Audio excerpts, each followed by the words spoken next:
Hello दोस्तों, हम सभी को नमस्कार। आज 27 जुलाई 2026। आइए पढ़ते हैं आज के न्यूज़ के बारे में डिटेल से एनालिसिस पढ़ते हैं कि आज का न्यूज द हिंदू से लिया गया है कि पहला न्यूज है कि परीक्षा सुधार एवं नंदन नीले किले टास्क फोर्स। हाल ही में देश की राष्ट्रीय सुरक्षा में हुए पेपर लीक और विसंगतियों के विवाद के बीच प्रधानमंत्री नरेंद्र मोदी ने परीक्षा प्रणाली को पारदर्शिता और सुरक्षित और लीक प्रूफ बनाने के लिए नंदन नीले नीलेकनी का अध्यक्षता में एक उच्च स्तरीय टास्क फोर्स का गठन की घोषणा की है कि मुख्य परीक्षा के लिए या पीसीएस के लिए कि टॉपिक है कि तकनीकी संचालित सुधार या टेक ड्राइवन रिफॉर्म्स। परीक्षा प्रणाली में आर्टिफिशियल इंटेलिजेंस एआई, आधुनिक सुरक्षा प्रणालियों का समावेशन करना, प्रशासनिक जवाबदेही। हालिया विवादों के बीच केंद्र सरकार द्वारा the public examination prevention of the unfair means amendment bill 2026 संसद में पेश करने की तैयारी कि छात्रों का भरोसा, राष्ट्रीय परीक्षण एजेंसी एनटीए की साख बहाल करना और युवाओं को लोकतांत्रिक अधिकारों की रक्षा।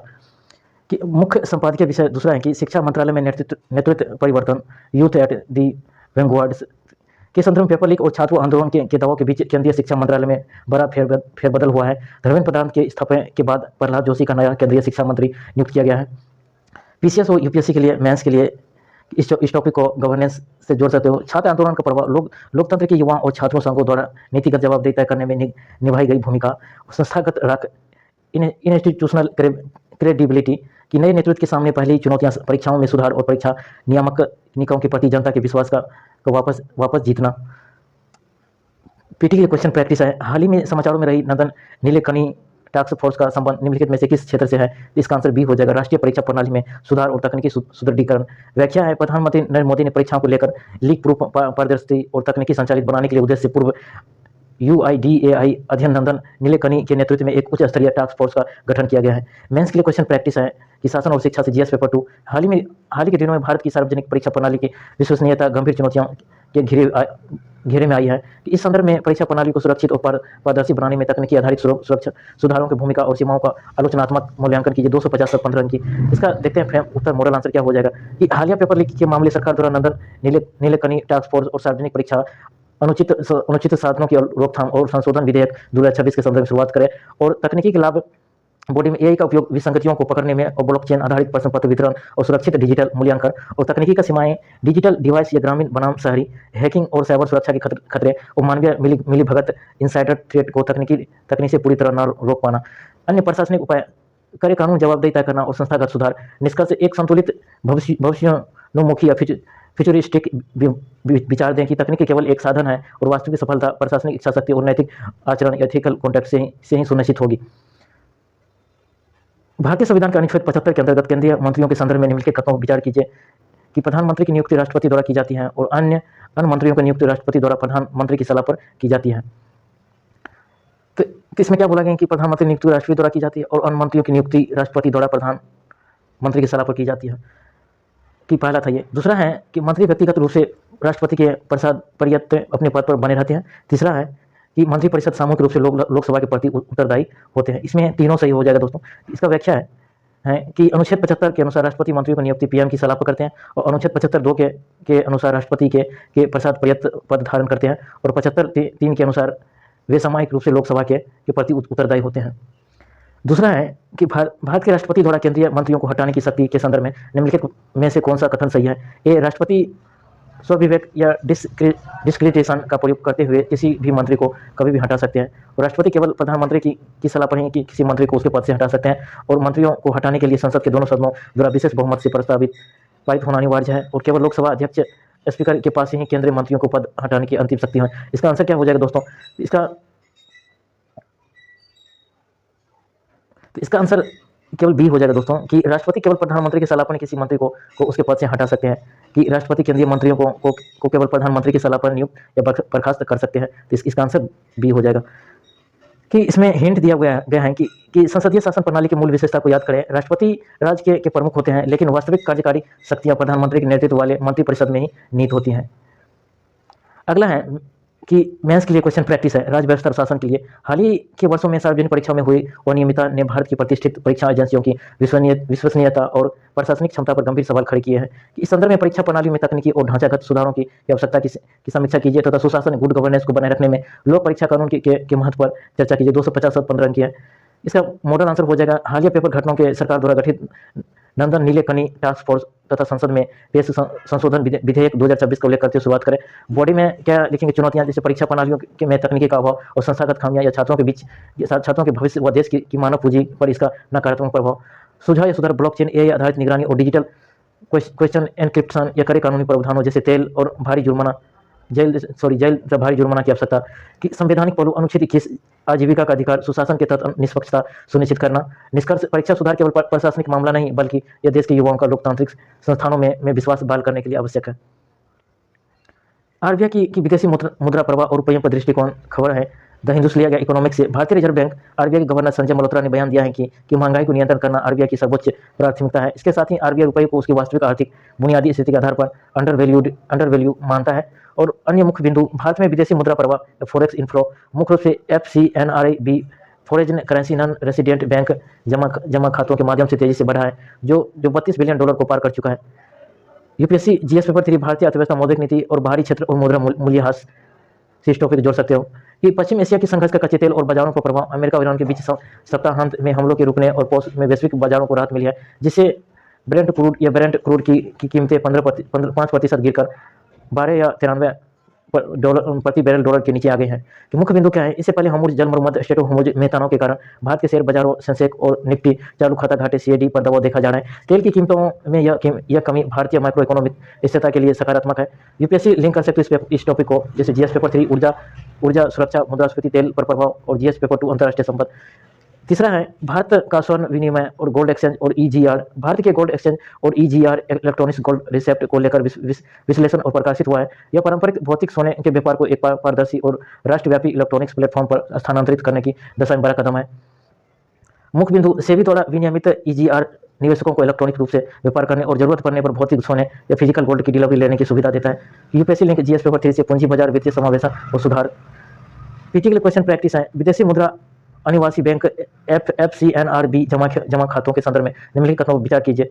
ये खाते अनिवासी भारतीय NRI द्वारा विदेशी मुद्राएं बनाए रखे जा सकते हैं और इन सीमाओं पर विनिमय दर जोखिम एक्सचेंज रेट रिस्क पूरी तरह से जमाकर्ताओं द्वारा वहन किया जाता है और इन खातों में अर्जित ब्याज दर में आयकर से मुक्त होता है। तो इसका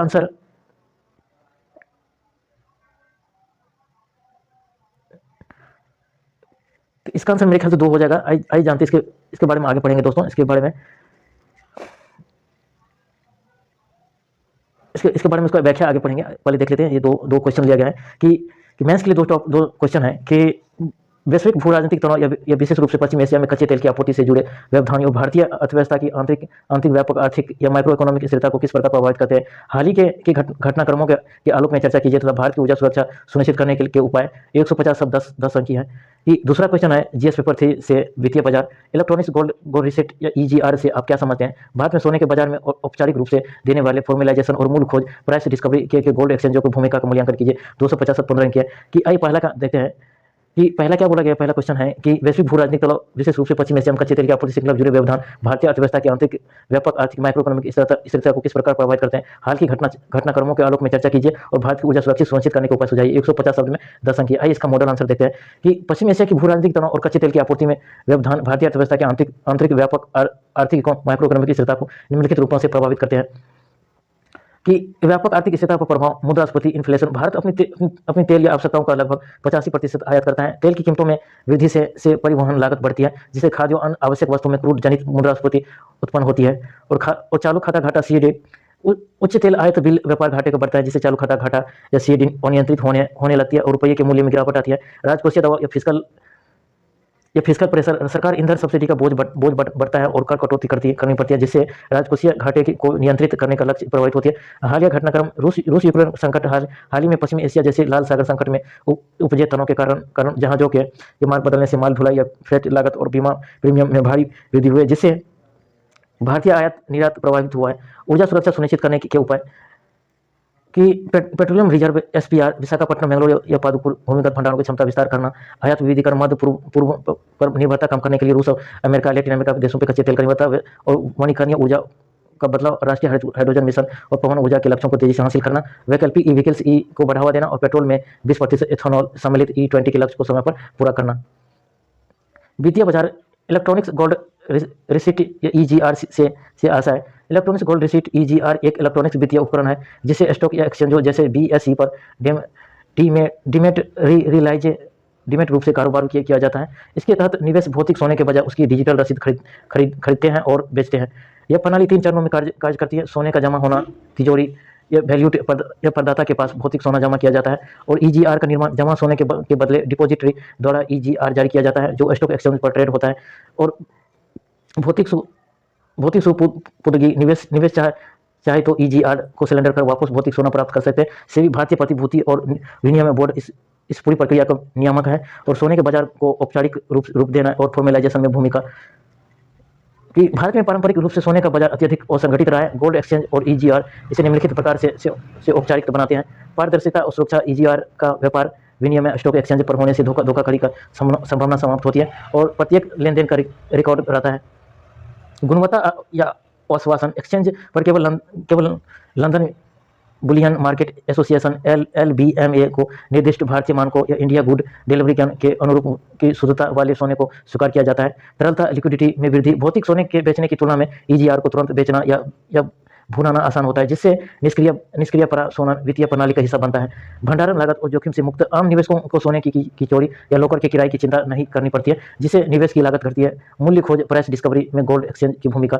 भारत दुनिया के सबसे बड़े स्वर्ण उपभोक्ता में से एक होने के बावजूद वैश्विक स्तर पर मूल्य निर्धारक या प्राइस सेटर के बजाय मूल्य स्वीकारकर्ता या प्राइस टेकर रहा है। घरेलू स्तर पर मूल्य खोज में गोल्ड एक्सचेंजों का महत्व इस प्रकार है कि अखिल भारतीय समान मूल्य। वर्तमान में देश के अलग अलग शहरों में सोने की कीमतें भिन्न होती है। गोल्ड एक्सचेंज पूरे देश के लिए एक एकल या पारदर्शी और वास्तविक समय रियल टाइम आधारित मूल्य तंत्र प्रदान करता है।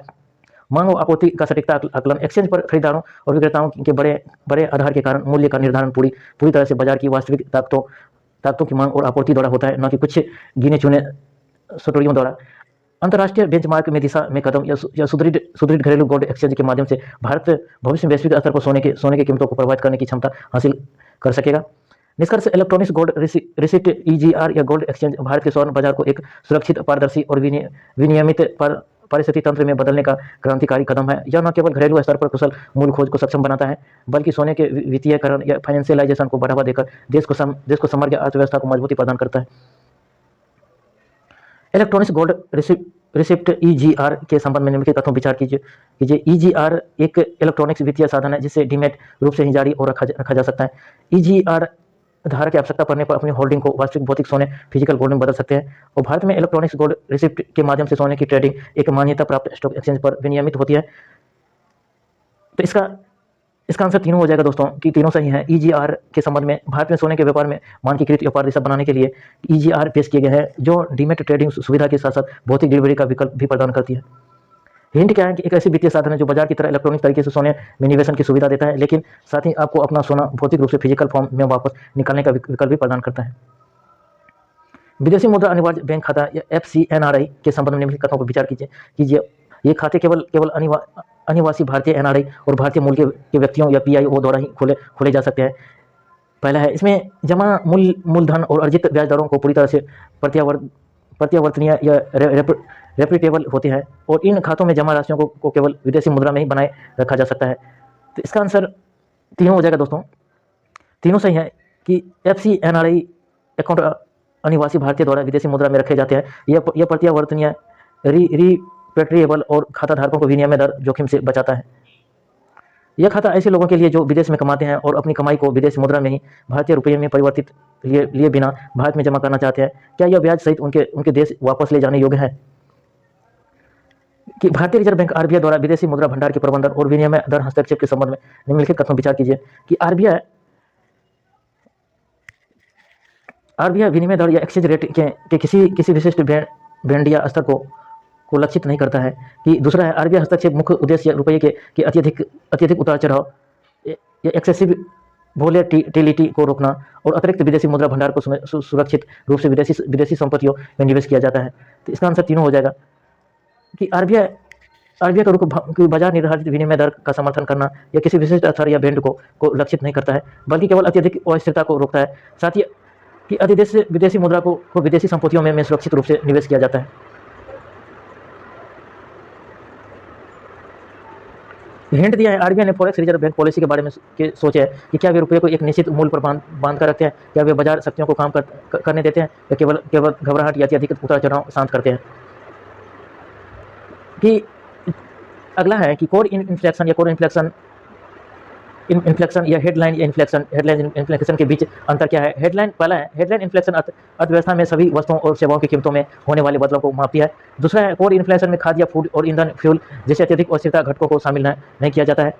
तो इसका दोनों सही है कि हेडलाइन इन्फ्लेक्शन या अर्थव्यवस्था के व्यापक मुद्रा दबाव को मापती है, जबकि कोर इन्फ्लेक्शन खाद्य, ईंधन जैसे अस्थिर घटकों को हटा देती है, जो मौद्रिक नीति बनाने में मदद करता है। हिंट है, याद रखें कि कौन सा मुद्रास्फीति सूचकांक मौसम या अंतर्राष्ट्रीय तेल की कीमतों के झटकों से सबसे अधिक प्रभावित होता है। पांचवा है रियल इफेक्टिव या एक्सचेंज रेट, REER और nominal effective exchange rate NEER के संदर्भ में निम्नलिखित कथनों पर विचार कौन से सही है। NEER की विभिन्न देशों के साथ द्विपक्षीय नाममात्र विनिमय दरों को भारतीय औसत वेटेड एवरेज है। दूसरा है कि REER मुद्रास्फीति के अंतर के लिए समायोजित एडजस्टेड NEER है। कि इसका भी दोनों आंसर हो जाएगा। कि व्याख्या पढ़ते हैं, NEER केवल मुद्राओं के बीच नाममात्र के अंतर को मापता है, जबकि RE इस बात का भी संकेत देता है कि व्यापार भारित संदर्भ में घरेलू मुद्रा वास्तविक में कितनी अधिक या कम मूल्यवान है, क्योंकि यह सापेक्ष मुद्रास्फीति को ध्यान में रखता है। हिंट क्या है कि रियल शब्द अक्सर मुद्रास्फीति समायोजित इन्फ्लेशन एडजस्ट होता है। यदि आप मुद्रास्फीति को मिला दे तो क्या वह मूल्य अधिक सटीक होता है। मेंस के लिए क्वेश्चन प्रैक्टिस है कि बढ़ते वैश्विक बाजार या कमजोर पर्यावरणीय नियामक ढांचे के कारण ग्लोबल साउथ या आक्रामक प्रजातियों इन्वेसिव या स्पेसीज के प्रति अत्यधिक संवेदनशील हो गया है। इस कथन के आलोक में जैव विविधता और स्थानीय अर्थव्यवस्था पर आक्रामक प्रजातियों के प्रभाव की चर्चा कीजिए। इसे रोकने के उपाय सुझाइए। 250-15 की है। मॉडल आंसर हो जाएगा भूमिका।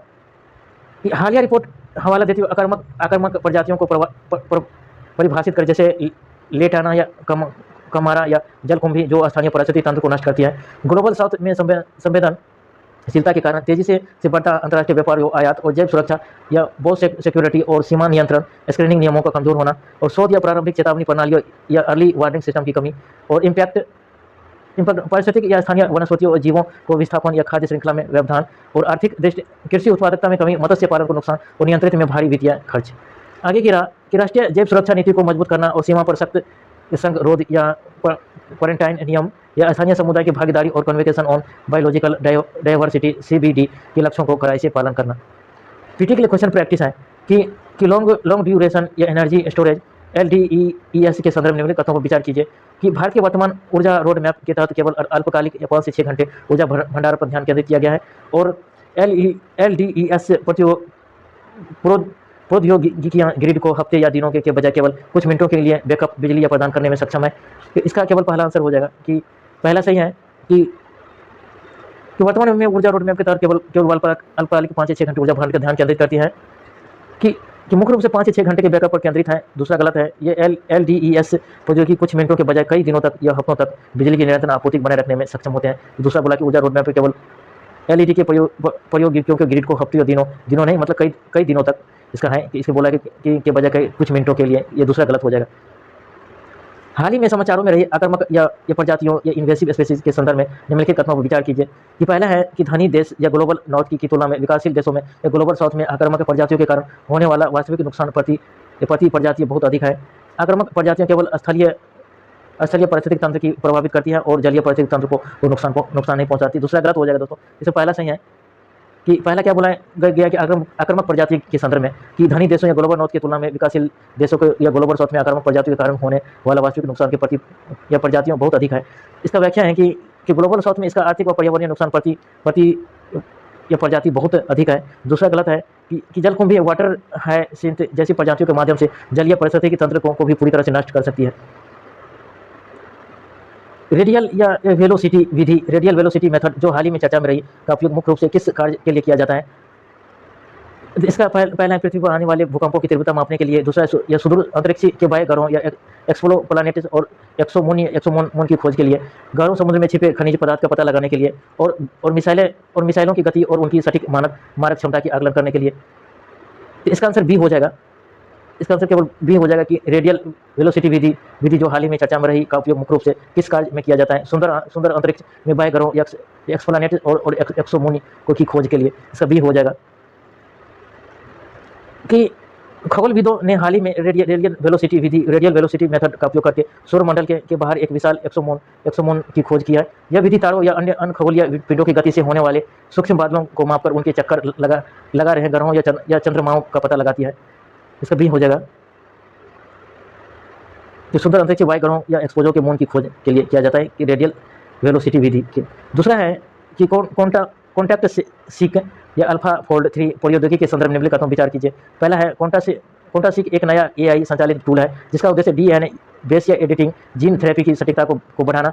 दूसरा है अल्फा फोल्ड 3 का उपयोग प्रोटीन या संरचना उनके डीएनए के साथ के अंतःक्रिया या इंटरएक्शन की भविष्यवाणी करने के लिए किया जाता है। इस तकनीकों की मदद से जीन एडिटिंग के दौरान होने वाला ऑफ टारगेट या अनचाहे बदलाव को भी कम किया जा सकता है। तो इसका आंसर डी हो जाएगा, तीनों हो जाएगा दोस्तों। इसका तीनों हो जाएगा। कॉन्टासिक्स या अल्फा फोल्ड 3 प्रौद्योगिकी के संदर्भ में यह कॉन्टासिल एक नया एआई संचालित टूल है जिसका उद्देश्य डीएनए बेस एडिटिंग या जीन थेरेपी की सटीकता को बढ़ाना और अल्फा फोल्ड 3 का उपयोग प्रोटीन संरचना उनके डीएनए के साथ अंतःक्रिया या इंटरएक्शन का भविष्यवाणी करके किया जाता है। यह तकनीकी मदद से जीन एडिटिंग के दौरान होने वाले ऑफ टारगेट या अनचाहे बदलाव को कम किया जा सकता है। इसका तीनों होगा जाए। इसका व्याख्या है, तीनों सही है। कॉन्टैक्ट टूल अल्फा या फोल्ड 3 एआई मॉडल की मदद से यह अनुमान लगाता है कि जीन एडिटर प्रोटीन डीएनए को कहाँ और कैसे छुपाएगा। वैसे चिकित्सा के क्षेत्र में Cas9 जैसे टूल्स के जरिए की जाने वाली जीन थेरेपी अधिक सुरक्षित और सटीक हो जाएगी। मेंस के लिए क्वेश्चन प्रैक्टिस है कि जीएस पेपर विज्ञान और प्रौद्योगिकी कृत्रिम बुद्धिमत्ता, शारीरिक एआई, फिजिकल एआई और ओपन सोर्स एआई मॉडल जैसे चीनी स्टार्टअप्स के डीप सीक मॉडल वैश्विक तकनीकी के परिदृश्य को तेजी से बदल रहे हैं और भारत के विनिर्माण एवं मैन्युफैक्चरिंग और डिजिटल संप्रभुता, डिजिटल सोवरेनिटी के संदर्भ में के इस बदलाव के प्रभाव का आलोचनात्मक मूल्यांकन कीजिए। 150 दशक की है। इसका मॉडल आंसर हो जाएगा कि फिजिकल एआई को परिभाषित करें जो डिजिटल स्क्रीन से बाहर निकलकर वास्तविक दुनिया में फैक्ट्री फ्लोर पर मशीनों को स्वायत्त रूप से कार्य करने की क्षमता देता है और ओपन सोर्स मॉडल की बढ़ती भूमिका का उल्लेख करें।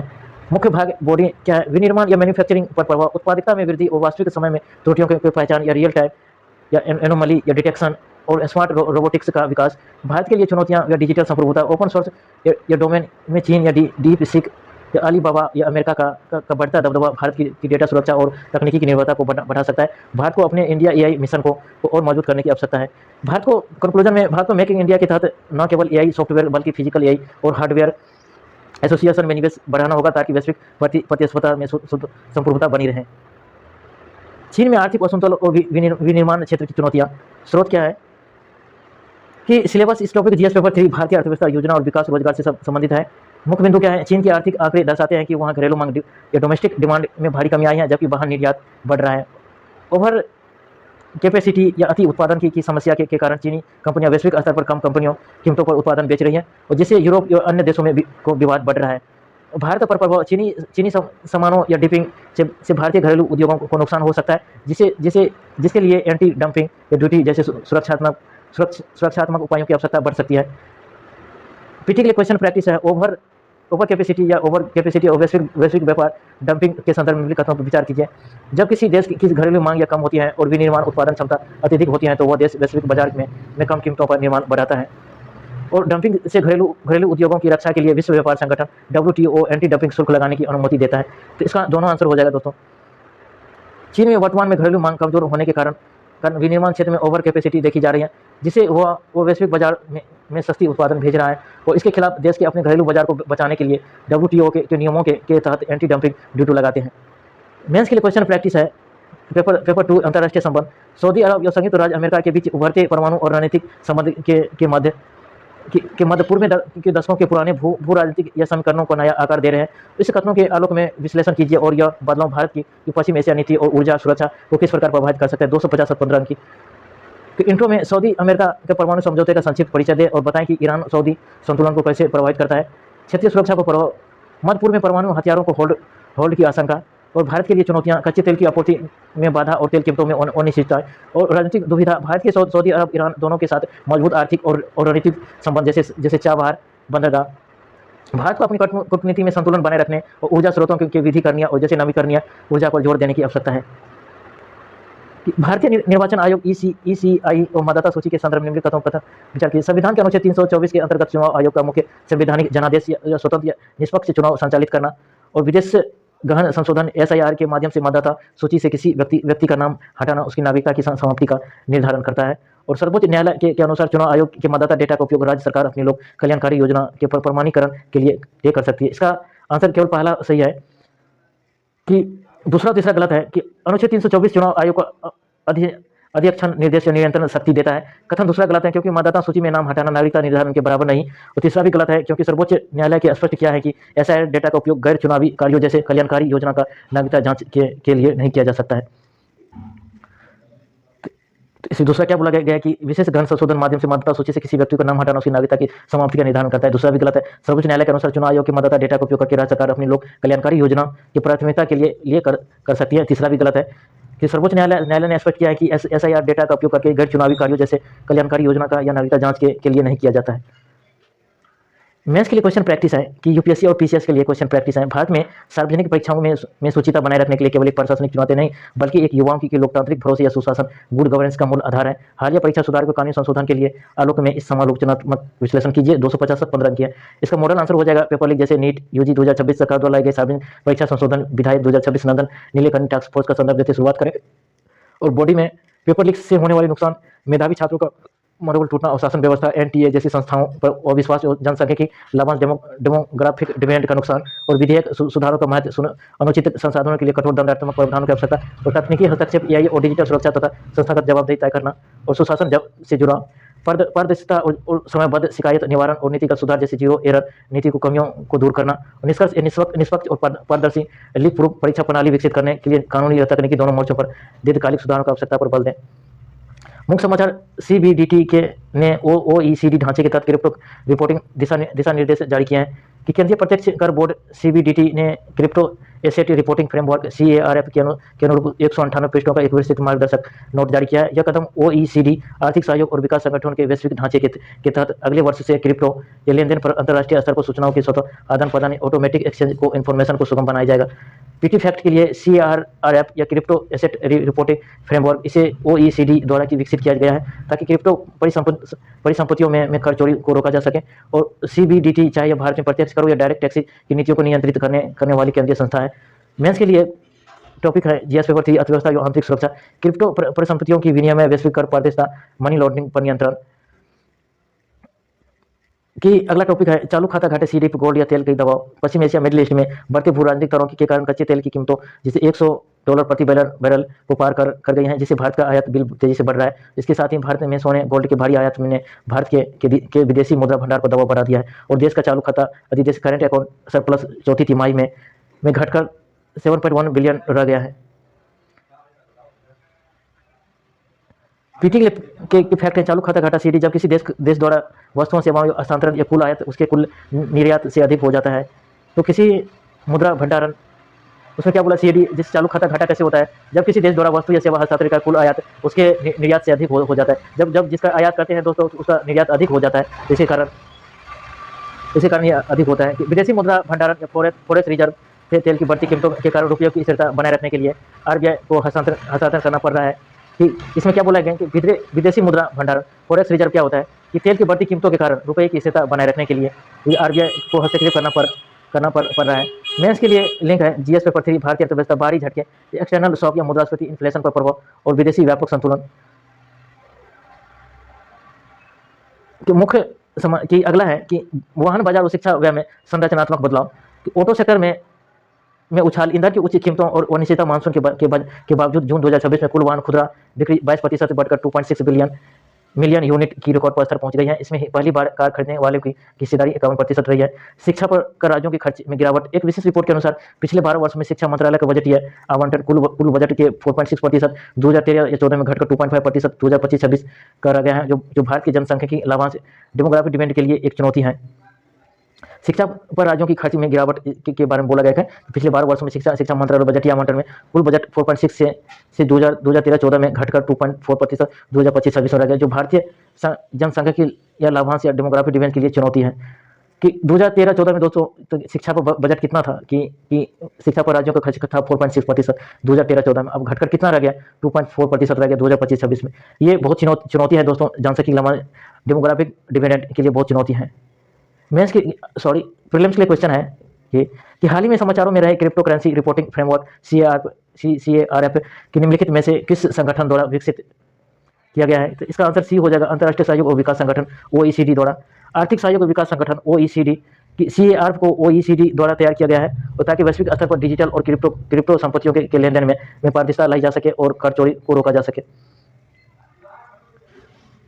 दूसरा है वैश्विक भू राजनीतिक तनाव और कच्चे तेल की बढ़ती कीमतें भारत के व्यापक आर्थिक माइक्रो इकोनॉमिक संकेतों विशेषकर चालू खाता घाटे CAD को गंभीर रूप से प्रभावित करती है। इस कथन के आलोक में भारत पर पड़ने वाले आर्थिक प्रभावों की समीक्षा कीजिए और इससे निपटने के उपाय या सुझाव 250 और 15 अंक।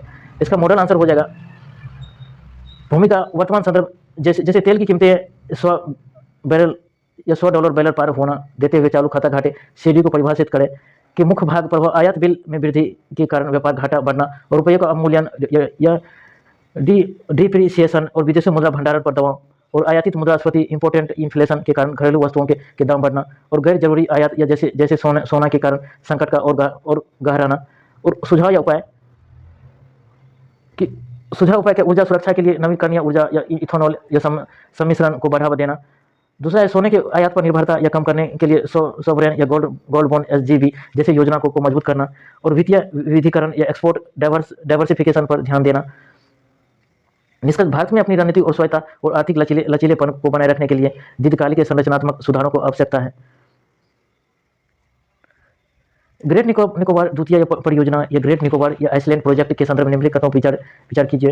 इसमें पहला है कि जो गेलाथिया बे वन जीव अभ्यारण्य विशाल या चमड़े जैसे ये पीठ वाले समुद्री कछुओं ये जियांट लेदर बैक टर्टल के लिए एक महत्वपूर्ण घोंसला बनाने में स्थल है। यह परियोजना पूरी तरह से सोम्पेन जनजातियों के विशेष रूप से कमजोर जनजाति समूह या PVTG के भौगोलिक क्षेत्र से स्थित है। इसका दोनों आंसर हो जाएगा।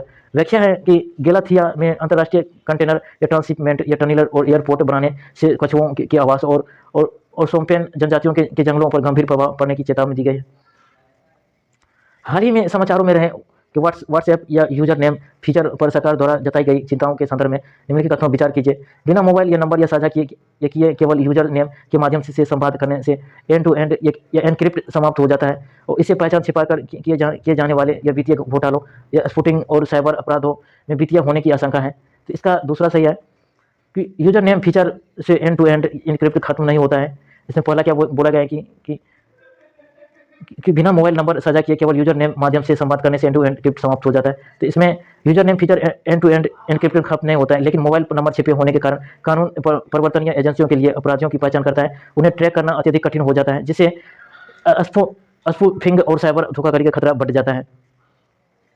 कि इसमें क्या बोला गया है कि यूजर नेम या एंड टू एंड एनक्रिप्ट खत्म नहीं होता है, लेकिन मोबाइल नंबर छिपे होने के कारण कानून प्रवर्तन एजेंसियों के लिए अपराधियों को पहचान करना, उन्हें ट्रैक करना अत्यधिक कठिन हो जाता है, जिससे स्पूफिंग और साइबर धोखाधड़ी का खतरा बढ़ जाता है। कि मेंस के लिए क्वेश्चन प्रैक्टिस है। स्कूली शिक्षा के प्राथमिक स्तर से ही आर्टिफिशियल इंटेलिजेंस AI को शामिल करना भारत को वैश्विक डिजिटल अर्थव्यवस्था में अग्रणी बना सकता है, बशर्ते डिजिटल विभाजन या डिजिटल डिवाइड को पटा जाए। कथन की समीक्षा कीजिए। 250 और 15 की है। इसका मॉडल आंसर हो जाएगा कि पंजाब सरकार द्वारा कक्षा 1 से 12 तक AI अनिवार्य विषय बनाने की क्रांतिकारी कदम से शुरुआत करें कि भविष्य के रोजगार के लिए बच्चों को तैयार करना और तार्किक सोच बढ़ाना, भविष्य और वैश्विक स्तर पर भारत की तकनीकी को पेट मजबूत कराना और चुनौतियां ग्रामीण या शहरी क्षेत्रों में के बीच डिजिटल डिवाइस या सरकारी स्कूलों में कंप्यूटर और हाई स्पीड इंटरनेट, बुनियादी ढांचे की कमी तथा प्रशिक्षित शिक्षकों को अभाव। आगे की नीति आयोग यही फॉर ऑल रणनीति के तहत बुनियादी ढांचे के आधुनिकीकरण और शिक्षकों के निरंतर परीक्षण की आवश्यकता। कि उत्पादक मूल्य सूचकांक प्रोड्यूसर प्राइस इंडेक्स PPI के संदर्भ में कथनों विचार कीजिए। पहला है PPI केवल घरेलू बाजार में घरेलू उत्पादकों को द्वारा उत्पादित वस्तुओं और सेवाओं की आउटपुट मूल्य में औसत परिवर्तन को मापता है। दूसरा, भारत में वर्तमान और राष्ट्रीय खातों GDP या डिफ्लेटर के रूप में पूरी तरह से केवल PPI का ही उपयोग किया जाता है। तीसरा है PPI में करों या टैक्सीज और परिवहन लागतों को शामिल नहीं किया जाता है, जो उपभोक्ता या कीमतों CPI में शामिल होते हैं। से पहला और तीसरा सही है, दूसरा गलत है। सांख्यिकी मंत्रालय MOSP वित्त वर्ष 2026-27 की पहली तिमाही से GDP डिफ्लेटर के रूप में WPI के संस्थान पर PPI को चरणबद्ध तरीके से लागू करने की योजना बना रहा है। यह पूरी तरह से लागू नहीं हुआ है कि PPI उत्पादन के स्तर पर मूल्य मापता है, इसलिए इसमें व्यापार और परिवहन मार्जिनल शामिल नहीं होते हैं। गोंडा 1 या ग्रेट या इंडियन बस्टर्ड के संदर्भ में निम्नलिखित कथनों विचार कीजिए। यह मुख्य रूप से शुष्क और अर्धशुष्क घास के मैदानों में पाया जाता है। यह अंतर्राष्ट्रीय प्राकृतिक संरक्षणों या संघ IUCN की लाल सूची में इसे गंभीर रूप से संकटग्रस्त या क्रिटिकली इंडेंजर्ड की श्रेणी में रखा गया है। तीसरा, यह मुख्य रूप से भारत के पश्चिम घाटा क्षेत्र का स्थानिक इंडेमिक पक्षी है। इसका पहला दूसरा हो जाएगा, तीसरा गलत हो जाएगा। तीसरा गलत है क्योंकि गोंडा वन मुख्य रूप से राजस्थान में थार रेगिस्तान या डेजर्ट नेशनल पार्क और गुजरात के शुष्क क्षेत्रों में पाया जाता है, न कि पश्चिम घाट में। तीसरा गलत हो जाएगा। मेंस के लिए क्वेश्चन प्रैक्टिस है, राज्य व्यवस्था पॉलिटी से और गवर्नेंस से। संसदीय व्यवधान और घटती उत्पादकता भारतीय लोकतांत्रिक व्यवस्था में विधायी और जवाबदेही को कमजोर करती है और हालिया घटनाओं के आलोक में संसद की कार्य क्षमता बढ़ाने और महत्वपूर्ण विधेयकों को सार्थक चर्चा सुनिश्चित करने के उपायों को विवेचना कीजिए। 250 और 15 अंक की है। उत्तर फ्रेमवर्क हो जाएगा मॉडल आंसर कि हालिया में मानसून के सत्र का लोकसभा और राज्यसभा की उत्पादकता गिरकर 5%, 6% रह गई है और मुख्य भाग है कि विधायी प्रावधानों के दुष्परिणाम बताएं, जैसे बिना चर्चा के कानून पारित होना और सार्वजनिक धन की बर्बादी, 28 से अधिक विधियों को लंबित होना। और दूसरा है कि राजनीतिक ध्रुवीकरण, नियमों का दुरुपयोग और रचनात्मक बहस के स्थान पर व्यक्तिगत अपेक्ष। और सुझाव है विपक्ष के लिए विशेष दिन या ओपोजिशन डे की व्यवस्था या पीठासीन अधिकारियों को अधिक स्वायत्ता देना और संशोधनों के लिए आधार संहिता और यूके जैसे विकसित संशोधनों की तर्ज पर 100% उत्पादकता का लक्ष्य रखना। संसद को केवल राजनीति का अखाड़ा न बनाकर देश सुधार के लिए एक प्रभावी मंच बनाना अनिवार्य है। दूसरा, भारतीय अर्थव्यवस्था के संदर्भ में उर्वरक और ईंधन सब्सिडी में अप्रत्याशित वृद्धि का निम्नलिखित में से किस पर सीधा प्रभाव पड़ता है? इसका तीनों आंसर हो जाएगा, राजकोषीय घाटा फिस्कल डिफिसिट और चालू घाटा फिस्कल करंट अकाउंट डिफिसिट और प्राथमिक घाटा प्राइमरी डिफिसिट। आइए पढ़ते हैं कि ईंधन और उर्वरक की आयात पर महंगे होने के व्यापार घाटा बढ़ता है, जिससे चालू घाटा CAD प्रभावित होता है। वही सरकार द्वारा ही दी जाने वाली अतिरिक्त सब्सिडी गैर योजनागत राजस्व व्यय को बढ़ाती है, जिससे सीधा असर राजकोषीय घाटा या प्राथमिक घाटा पर पड़ता है। भारत चीन नीति और रणनीति स्वायत्ता GS पेपर 2 के लिए है, रिलेटेड है। गलवान घाटी घटना के बाद चीन पर लगाए गए आर्थिक प्रतिबंधों को बिना किसी ठोस सुरक्षा सुधार के ढील देने पर के राजनीतिक विशेषज्ञों ने चेतावनी दी है। चीन के साथ एक तरफा व्यापार घाटा कम करना और घरेलू विनिर्माण जैसे आत्मनिर्भर भारत PLI योजना को मजबूत करना अनिवार्य है और चीन के साथ संबंध केवल आर्थिक लाभ के बजाय राष्ट्रीय सुरक्षा की शर्तों पर ही तय होने चाहिए। PT के लिए क्वेश्चन प्रैक्टिस है कि हाल ही में गठित उच्च स्तरीय की परीक्षा सुधार task force high power task force on exam reform के संबंध में है। टास्क फोर्स उद्देश्य देश की परीक्षा प्रणाली को तकनीकी रूप से सुदृढ़ और पारदर्शी बनाना और इसकी अध्यक्षता पूर्व UIDAI के अध्यक्ष नंद किलेकनी कर रहे हैं। उसका दोनों आंसर हो जाएगा। प्रधानमंत्री द्वारा घोषित इस टास्क फोर्स की कमान नंदन नीलेकनी को सौंपी गई है ताकि देश के परीक्षा ढांचों की तकनीकों के लिए प्रशासनिक सुधार किए जा सके। मेंस के लिए क्वेश्चन प्रैक्टिस है, अंतर्राष्ट्रीय संबंध GS पेपर 2। चीन के प्रति भारत की आर्थिक नीति को राष्ट्रीय सुरक्षा और रणनीतिक स्वायत्ता और सिद्धांतों के अलग नहीं किया जा सकता है। क्या आपको लगता है कि चीन को बिना सुरक्षा रियायतों को भारतीय बाजारों में खुली छूट देना आत्मघाती हो सकता है? तर्क सहित विश्लेषण की 250 और 15 अंक की है। तो मॉडल आंसर हो जाएगा कि भारत चीन व्यापार असंतुलन वर्तमान भू राजनीतिक तनाव का संक्षिप्त विवरण दे कि जोखिम, तकनीकी निर्भरता बढ़ाना, व्यापार घाटे में वृद्धि, गलवान संकट के बाद मिले राजनीतिक लाभ का कमजोर होना और रणनीतिक स्वायत्ता। भारत को किसी बाहरी दबाव के बिना अपनी नीतियों का स्वतंत्र रखना होगा। समाधान, आपूर्ति श्रृंखला विविधीकरण, सप्लाई चेन डाइवर्सिफिकेशन, घरेलू विनिर्माण को बढ़ावा और निष्कर्ष आर्थिक विकास आवश्यक है, लेकिन संप्रभुता और सुरक्षा की कीमत पर नहीं। हाल ही में चर्चा में रहे कि धान के खेतों में मीथेन उत्सर्जन के संदर्भ में निम्नलिखित कथनों पर विचार कीजिए कि नेचर फूड के हालिया अध्ययन के अनुसार भारत के सिंचित के धान के खेतों ये प्रतिवर्ष लगभग 3.9 मिलियन टन मीथेन उत्सर्जित करते हैं। वैकल्पिक जल भराव या सुखाना या अल्टरनेटिव वेट या ड्राइंग AWD तकनीकी धान की खेती में मीथेन उत्सर्जन को कम करने में सहायक हो सकती है। और नाइट्रोजन उर्वरकों को अत्यधिक उपयोग मिट्टी में मीथेन उत्सर्जन की प्रक्रिया को धीमा करता है। इसका आंसर पहला और दूसरा हो जाएगा कि विकल्प तीसरा गलत है कि नाइट्रोजन उर्वरक का अत्यधिक उपयोग सूक्ष्म जीवों की गतिविधियों को तेज करता है, जिससे ग्रीन हाउस गैसों GHG का उत्सर्जन और बढ़ जाता है, न कि कम होता है। अल्टरनेट या वेटिंग एंड ड्राइंग AWD और system of rice intensification SRI तकनीकी मुख्य रूप से किस उद्देश्य के लिए जानी जाती है? तो इसका आंसर भी हो जाएगा, धान की खेती में जल की खपत और मीथेन उत्सर्जन को कम करने के लिए। धान की खेती में जल की खपत और मीथेन उत्सर्जन को कम करने के लिए कि राष्ट्रीय जलवायु के अनुकूलित या कृषि नवाचार NICRA परियोजना के तहत धान की खेती में पानी बचाने और मीथेन गैस के उत्सर्जन को नियंत्रित करने के लिए SRI और AWD तकनीकों की सिफारिश की जाती है।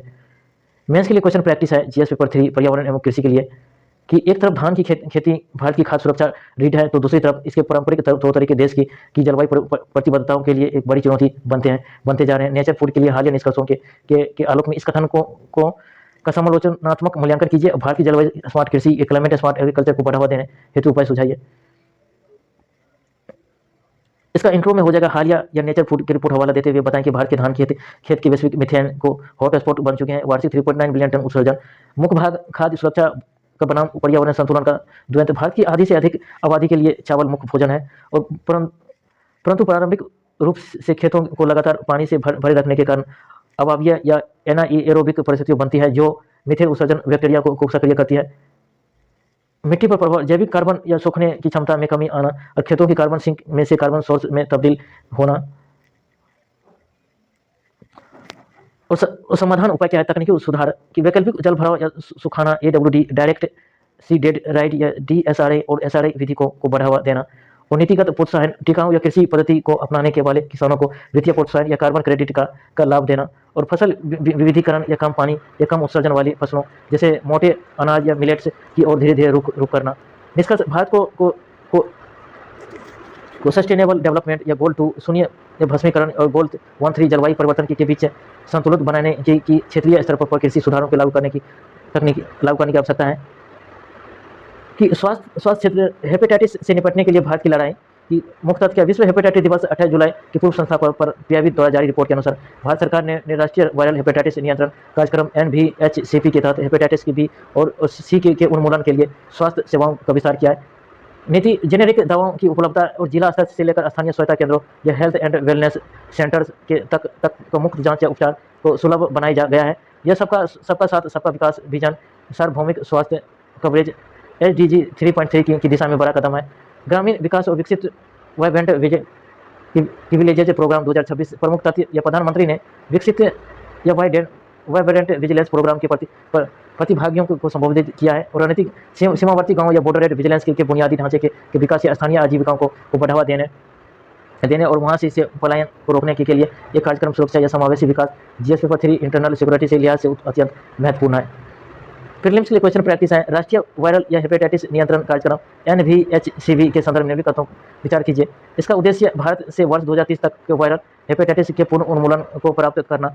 और दूसरा है, यह कार्यक्रम के तहत देश के सभी स्थानीय या स्वास्थ्य केंद्रों तक हेपेटाइटिस B और C के मुफ्त जेनेरिक दवाओं का निदान या डायग्नोसिस से प्रदान किया है। इसका दोनों आंसर हो जाएगा।